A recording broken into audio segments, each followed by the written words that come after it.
Hey everybody, Norm over here for the All Guitar Network, your place for everything guitar. It's the coolest, newest thing. It's the internet curated. And I've got two guys over here. I got three guys over here, including Mark. But I got these two, and we're going to do another segment called Ask Frank, and we're going to go live with it, which is going to be the most daring thing we've ever done at Norm's Rare Guitars. That's daring. Yeah. My career is You ruined. got big brandos. I got Big brandos. This is called Huevos de Stallone. All right. Anyhow, this is Frank Stallone. This is Frankie Sullivan from the band Survivor, Hello. most famous for Eye the Tiger. This is Mark Agnesi over here, and it's me, Norm, trying to, rein this insanity in over here. Good luck. Yeah, thanks. Good luck. Frank, You've this never Frank tried Sullivan. management, though, have you? That's the one thing you never tried to be a manager.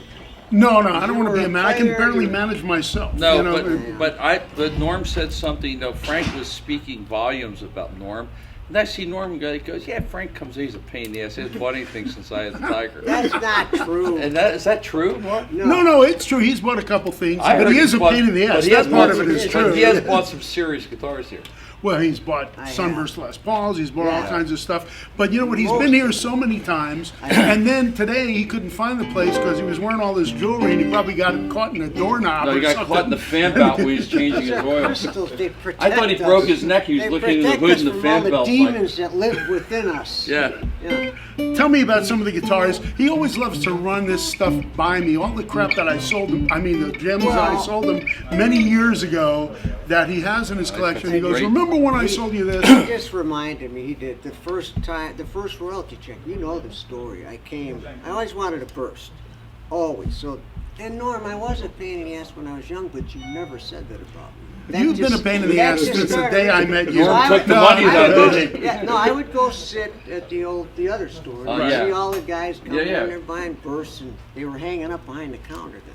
Marcus Hanging on the wall. Are you Burst- talking about Just the a bunch of first? bursts Are you hanging talking on about the the wall. small Yes, store? yeah. Not the one they moved to the corner, the small one. No, I was in the corner. The I small- sold you a killer burst for 85, right? Yes, he told me. 8,500. It's on You your- know, that's, it's on your I page. must have been out of my frickin' mind. Actually, I went on to buy more, and it is the best 59 I own, and it's one of the best out there. Just so you know, Billy It's in the Gibbons, book.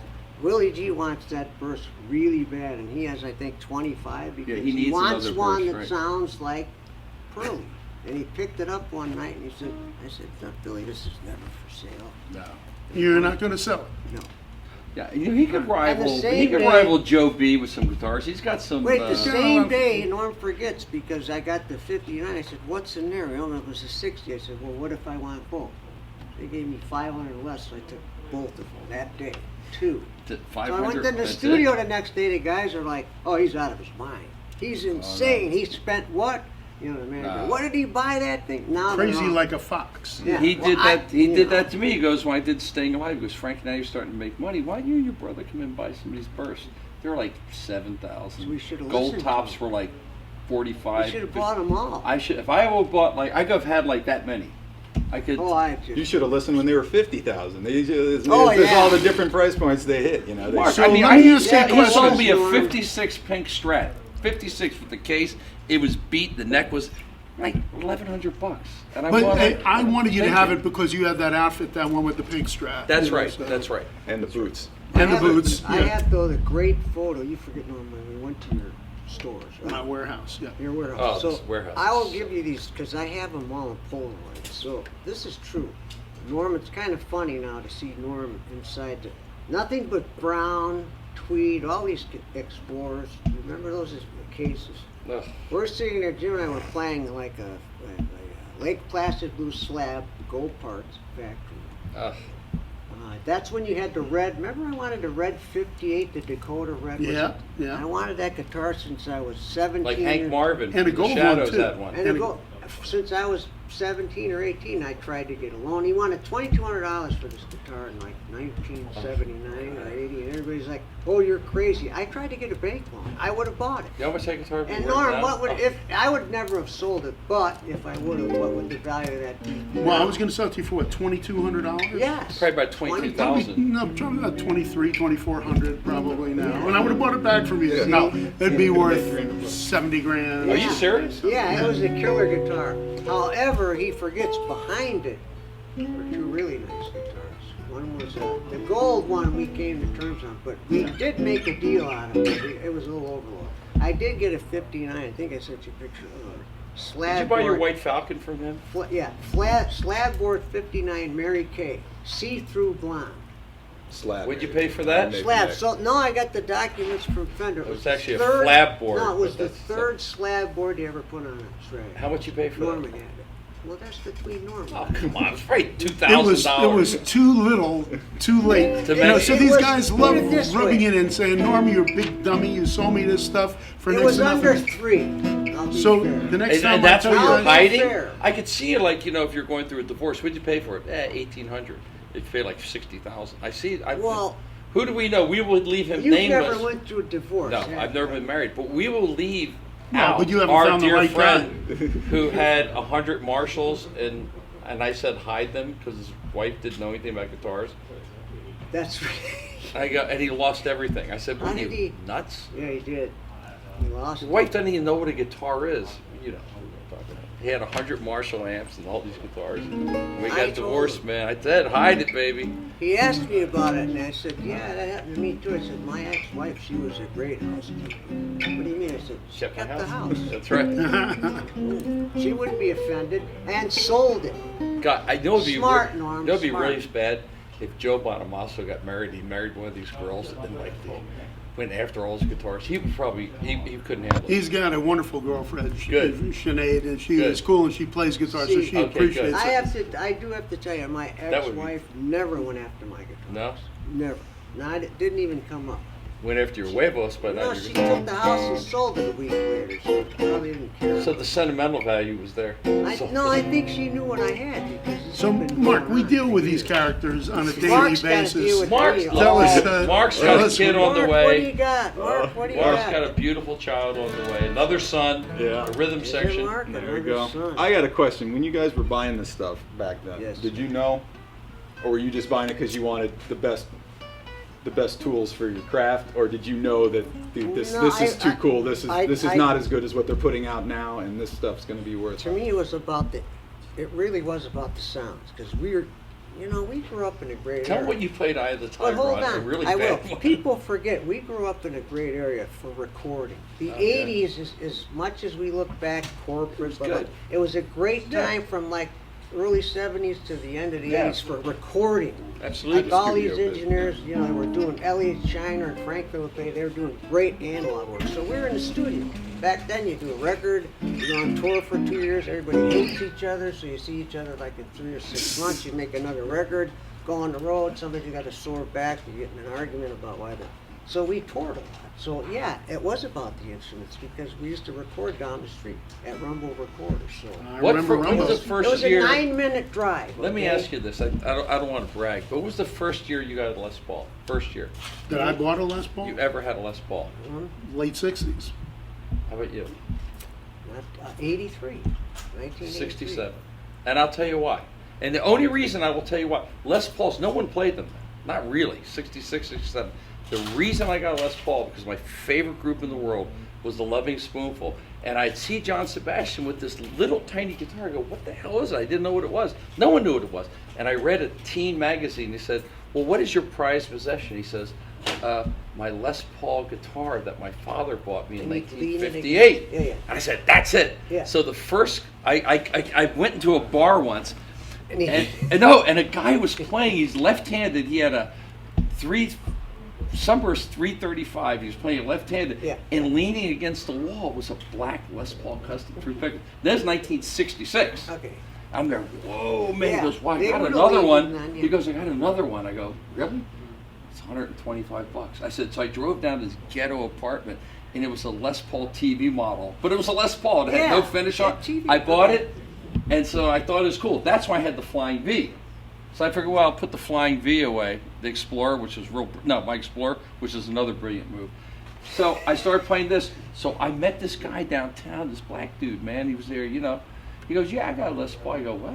He goes, yeah, man, what color is he? He goes, well, it's kind of reddish. I'm going like, I'm 17, I'm getting like a boner listening to this, right? So I go down to his place, and he opens the case, and it's a Les Paul. You've seen me play on my picture. It's a 58 Les Paul Sunburst. I showed you too. And I went like this. I go, that's John Sebastian's car. I go, what do you want? He goes, I don't know, man, what do you got? I go, only thing I have a Fender Tremolux amp and that old TV model. He goes, that's cool. And I traded, and this guitar was with the kit perfect. I'll show you the picture. Yeah, even and I went like this. So, and this is before anyone was playing Les Pauls a lot. Yeah. I think the only one that ever played one was Clapton. Led Zeppelin wasn't even around yet. How about Mike Bloomfield? Keith. No, he was playing a Telecaster then. I think he went to the Les Paul around the Super Sessions around that time. Because remember he used to play that Rosewood. He did. Somebody cut the horn off that or something. Yeah, he did. Yeah, they. Yeah, but I remember when he was with Butterfield, he played a Telly. Sometimes. Yeah, I don't remember him playing Les Paul. Oh, Electric Flag, he started playing the Les Paul. He did. That's about 68. Right. Well, since this is the All Guitar Network, I want to just do something here. Tell us about this Triggs guitar that you're playing. Well, this is a Master 400 Triggs. I will tell you this seriously. I have a lot of guitars. I have the first year Super 400 Gibson, and I have the Epiphone 1940 Epiphone I bought from you. Jimmy Triggs once is a guy from Nashville, lovely guy. He said, well, Frank, one day I'll make you a guitar. And I saw him at the NAMM show years ago. I said, okay. So I was down in Nashville, and I went into his shop. Does everybody in Nashville talk like that? Sometimes. You always do that. Well, they don't talk like this, do they? So I go down there, and I go in there, and it's a tree. It's a tree like cut in pieces. He goes, well, here's your guitar. You want to pick that wood there? I said, yeah. So my guitar was actually a tree when I first saw it. And it's actually my favorite guitar ever. I mean, if you look at the craftsmanship on this guy, to me, is probably one of the finest archtop builders. And he makes mandolins. I mean, listen to this guitar. It's like...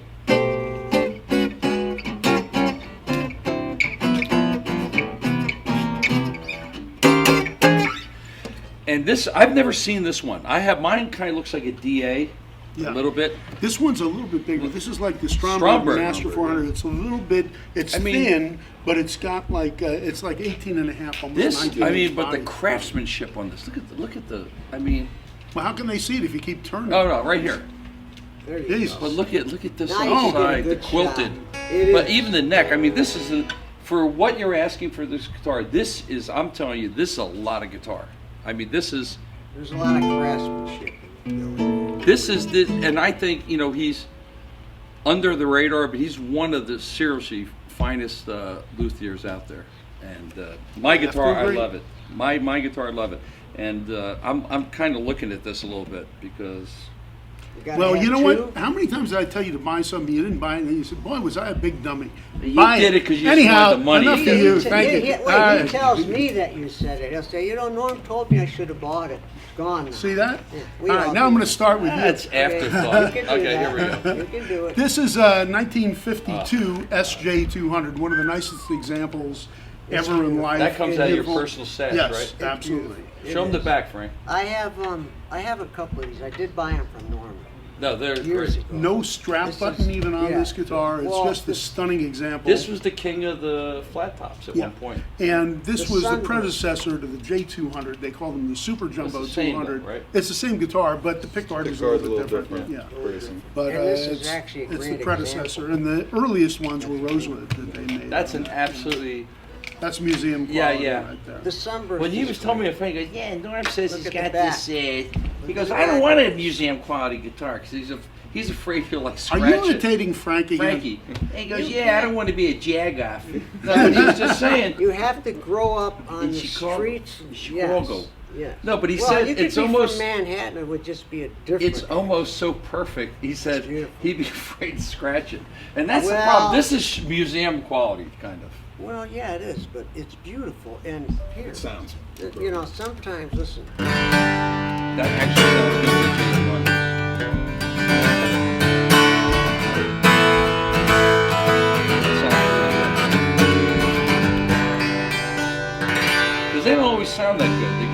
horsey sometimes. This one Sometimes. resonates. If really you get the well. right one, they're killer. See, when I can Mark is feel it. holding one of the earliest yeah. Collings in Brazilian Rosewood, just a Fantastic. great sounding It's guitar. a 1992, which is like maybe 3 years into Collings as a company. This was hand built by Bill, and it's AAA grade Brazilian. Look at the just It's big beautiful, Rose. stripes on the chocolate brown, Mm. and it's built That to was well basically taken care of. herringbone D28 1930s specs, scallop forward shifted. It's just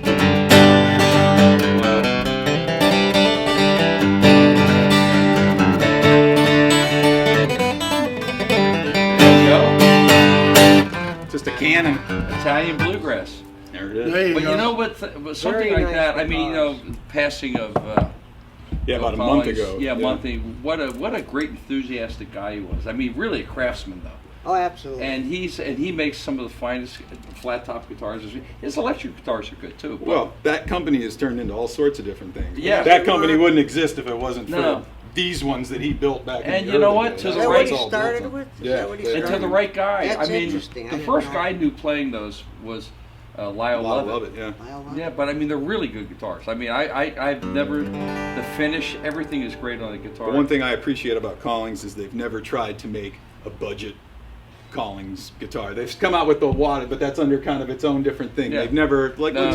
let's make one at the $500 price point, and we'll make one at No. the $1,000. They've kept it a high end pressed company plywood, no, for high no, wood no. for No, for they're high great. end Which is very customers. difficult to do these days. Yeah, Most everybody guys Well, wants to just me, don't it's do it. these two, Martin and Collins. I mean, there's some other guys, but for flat top round holes.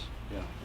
All right, well, I want to wrap this All Guitar Network thing up here. Norm. You are watching the All Guitar Network. Let me address something Mark said. Yes. Because he asked why I was buying and why I bought so many. It was because of sound. Yeah. I played every instrument. It just turned out it was hard as gold. Yes. Yeah, just by happenstance. It just turned out. Later on, I knew, but in the beginning, I didn't know. Frank, tell him about the Eye of the Tiger guitar. Okay, so he asked me the other day, what Les Paul did you use on Eye of the Tiger? I'm So like, he what he had. I've never told anyone. I said, you really want to know? Where is it? I said, well, it's at my friend Nick Talangis. He's a great guy, really cool guy. I trust him with my life. And I said, well, do something with this. So I took it home. It's in the form-fitted case. I haven't seen it in about 10 years. But he has it. It's a sandwiched. Remember the Les Pauls Yeah, when they were 70. sandwiched, Yeah. like 70, what? Weighed 100 100 pounds. Weighed Yeah. 100 pounds. Sandwiched, and then I routed it out and put the DiMarzios that just came out. So they were happening. So I had it routed out, so sandwiched, routed out, and then we were rehearsing to record, and one of the guys, you know, back then you just put it on the stand, knocked it over, broke the headstock off it. So I had it glued back on, a sandwich guitar, That was your only routed guitar, out. right? That's the Eye of the Tiger guitar. I But didn't wasn't know. it mini humbucky pickups when you bought it? It was mini humbucky. Yeah. And they But were a really sandwich, it was Sandwich, to oh. this day. But that's where it all begins. It begins. So you got to But buy what that's you can afford. so that would have been like a 70s, right? The sandwich. Yeah. That's when they were chinsing out a little bit. You know what I With did though three-piece that was top. really cool? I got a broadcaster from Norm. He forgets. It's like an 8. It's really like a 58. It's blonde. I doubled 58? it. No, it would be a 50 or 51. It would be broadcast. 58 or one. Well, what's no? Then it's a telecast. Telecast. I doubled it with a telly on a treble pickup. Is that what it is? I doubled that Les Paul. Yeah. I used to do that a lot. I see Yeah. Mark. I'd put one track of a Les Paul, then I'd play with a Strat, a telly, an acoustic. Norm sold me a lot of Fender Electric 12s. I used them. I love I electric used gloves. Absolutely. They're cool guitars. But listen, Really good. this is going to be it for the All Guitar Network Okay. because we're going to go live in a minute on our Instagram or Facebook or whatever the hell it is.